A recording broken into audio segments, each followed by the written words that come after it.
Boy, oh boy. What do I have to say about this episode of Monday Night Raw? Well, I have to say it's garbage. That's what I have to say. The show started off with a double contract signing, the big attraction that they were hyping up. Sasha and Bayley attacked Asuka before the whole thing even started. Very chaotic. It escalated very quickly. But then everybody was able to settle down and get their contract signed. Well, I guess Sasha didn't really sign hers. She just did the stamp, and people marked out over a stamp. No joke.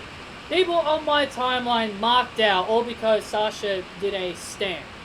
She had some kind of stamp, and then she would stamp it on her contract. And people all over my social media, all over my Twitter, marked out over Sasha Banks just doing a stamp.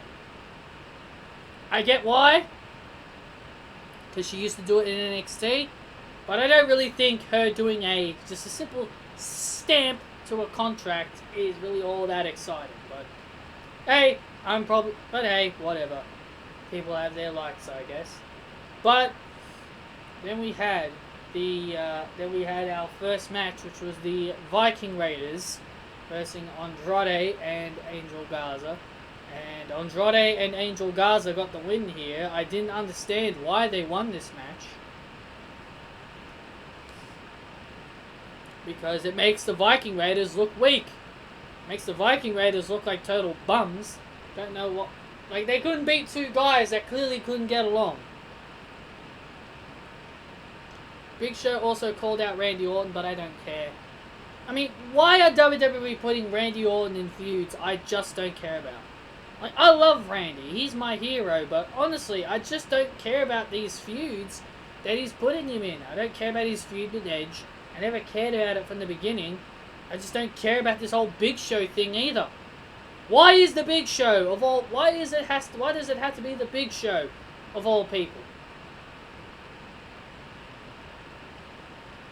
Just give me Randy Orton versus Tommaso Ciampa at SummerSlam. Just give me something I can actually invest my time in. That's actually something I would actually invest my time in.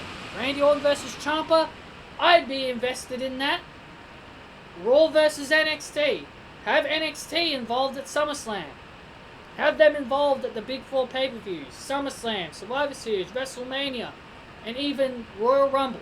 Let's have NXT involved in those pay-per-views. Then we had R-Truth versus Akira Tozawa, Mr. Ninja himself, for the 24/7 championship. I'm done with this title. I mean, I'm seriously over it. I enjoyed it at the beginning, but it's just so damn stupid. It literally is. It's basically the R-Truth title. That's really what it is. It's the R-Truth title. They should just not call it the 24/7 championship. They should just call it the WWE R-Truth championship and just plant R-Truth's stupid face on that bloody thing because he's always the champion. It's like I'm playing universe mode. It's like I'm looking up who are in the contenders, who are like the number one contenders, like you know how you had that list of who are the contenders for each championship. It's like you're just going through the contenders of the 24/7 championship, and the only bloody guy in there is R-Truth. He's like the only number one contender in that bloody title. He's always the champion. Other people are never given opportunities with it. You had Akira Tozawa win the bloody title last week, all because Bobby Lashley did the Lashley lock on him and caused Akira Tozawa to win the bloody belt. But you don't let Akira run with it for a while? Nah, we'll just have him lose it back to R-Truth. Just don't care. I just literally do not care.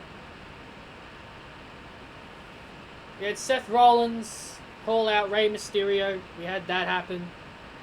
Again, don't care about this. Like, I love the Monday Night Messiah gimmick, but I just don't really care about this. I know there are some people that do like this feud. I really don't, to be honest. I really don't. I don't care about Rey. I just don't care about Rey. I just don't care about him. He should just retire.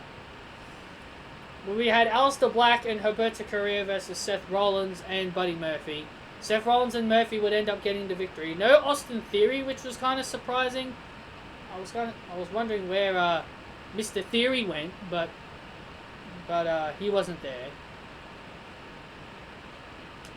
And Seth Rollins would do a curve stomp on Humberto Carrillo on the steps. And that's about that. To be fair, Seth and Murphy won, curve stomping Humberto for the win. And then Seth would stomp Carrillo on the concrete. Would stomp him on the steel steps. Now we had Peyton Royce versus Ruby Riott. Can Ruby Riott win her first match in 2020? The answer is shockingly no. I truly did think Ruby Riott was going to win this match, but Peyton Royce would deliver a brand new finisher. She would do the swinging, kind of like a swinging neck breaker, but also a brain buster as well. It's like a swinging brain buster.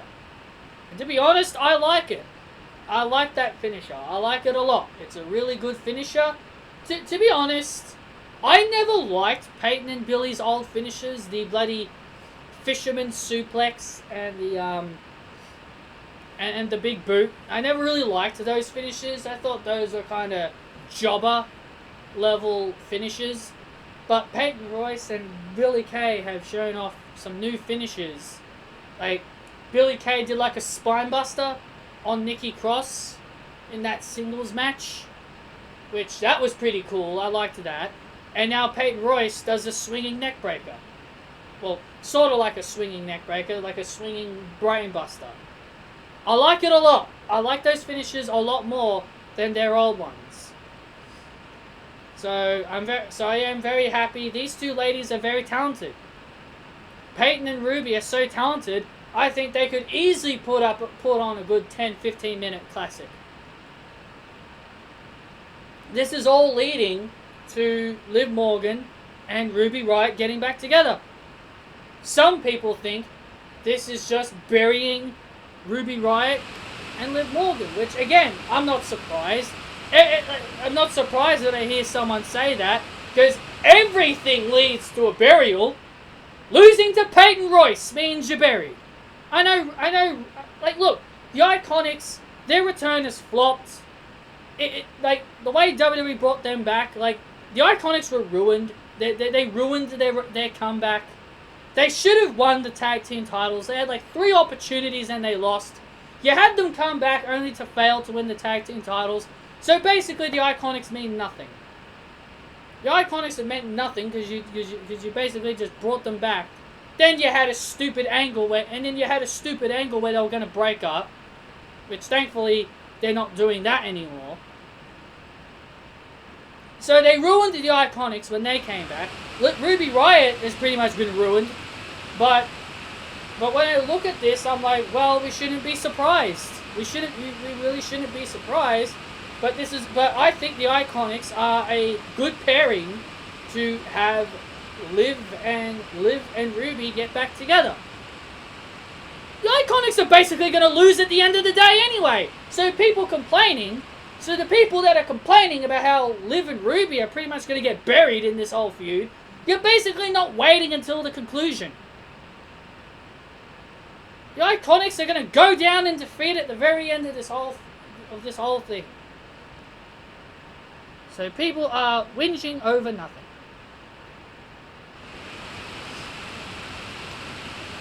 We had Big Show. They decided to have Big Slow wrestle. And they put him up against Andrade and Angel Garza for some stupid reason.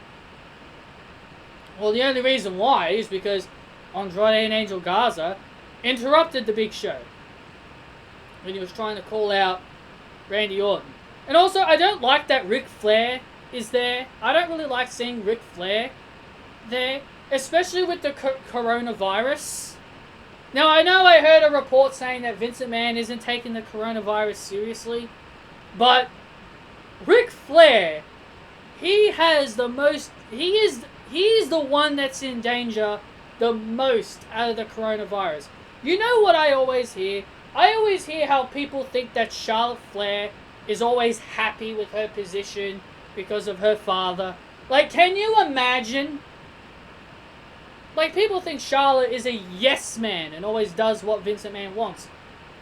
How do you think Charlotte would feel? Why do you think? How do you think Charlotte would feel if Ric Flair got the coronavirus and he died from it? Do you think she would not forgive Vince McMahon? She'd be very cross at Vince McMahon. She'd be furious at Vince McMahon for making her father appear on these shows where there's a risk of a coronavirus going around that Ric Flair is in the most danger of. He's in the most danger out of all the talent there. He's in the most danger out of all the talent there, and WWE just has Ric Flair appear on television. Do you think Charlotte Flair appreciates that? I don't think she does. She's a human being. She's a human being. She's not a robot. She'd be more worried about Ric Flair than what's going on television. Because her daddy's appearing on TV, who has a chance of potentially catching the coronavirus. Randy Orton doesn't need Ric Flair.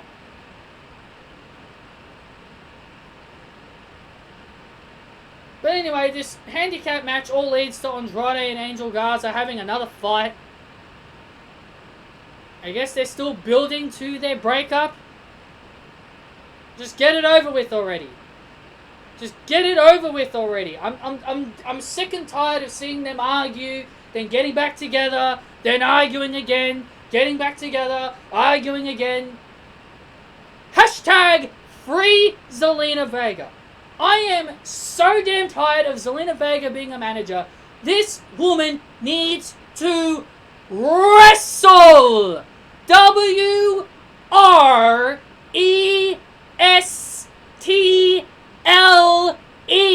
spells wrestle. Zelina Vega is so stale as a manager now. I'm just done with her as a manager now.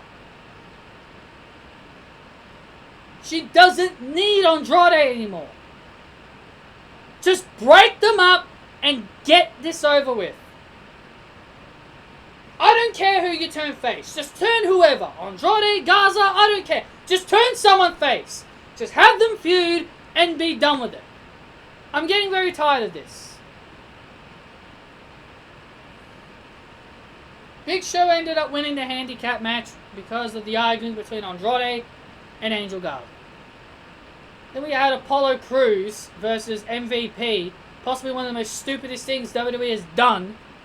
They have MVP defeat Apollo Crews. Why? Why does MVP need this win? Why did MVP win? Why did they have MVP win? I don't know. So stupid, that's what it is.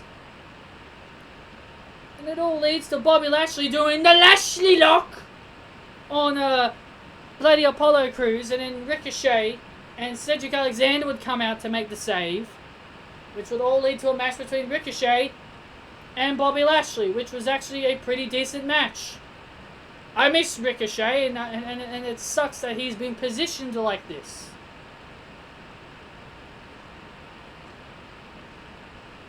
Ricochet and Cedric Alexander should be in contention for the tag team titles. But it was a decent match. Ricochet has a great showing, as he always does. But Lashley would lock in the Lashley lock! The Lashley lock! For the win. And that's that. And we had McIntyre and Asuka versus Ziggler and Banks in our main event. And Sasha would get the pinfall victory, which kind of surprised me because I thought they were going to have Drew McIntyre. If they were going to do anything, I thought they would have had the champions win with Drew McIntyre delivering the Claymore kick to Ziggler. But no, they have Sasha Banks pin Asuka. Now, I have one confession to make, and I have one major complaint. Well, this really isn't major, but I have one complaint that I want to make. Why is Sasha Banks winning every match by a fluky roll-up? She won the tag team titles via roll-up. She retained the tag team titles by roll-up. I feel like every match she's been in, she's won with a roll-up. Why can't Sasha use the Banks statement? I think the only time I ever saw her win with her actual finisher was on NXT against Shotzi Blackheart and Tegan. Every other match, I swear, I feel like Sasha Banks just keeps winning with a roll-up. The mighty roll-up of death.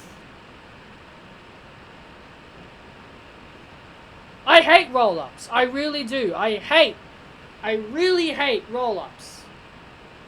Sasha Banks just keeps winning with roll-ups, and they made Asuka look stupid by applying the Asuka lock, and Asuka couldn't kick out because Sasha did the mighty roll-up of death. Because apparently Sasha Banks' roll-ups are so powerful, it's impossible to kick out. But Sasha Banks has won 5 consecutive matches in a row. I'm happy for her. The summer of Sasha, the year of Sasha continues. That's my only complaint, really. I'm just kind of annoyed seeing her win with roll-ups. I would rather see her win with the Meteora or the Bank statement, her actual bloody finishes. I get it, she's a heel and she's supposed to get away with... I get it, she's a heel and that's what she's supposed to do. But every match? No. She shouldn't be doing it every match. But anyway, that's all I've got for you guys. Hit that thumbs up. Comment your opinions on Raw down below. And I'll see you all next time.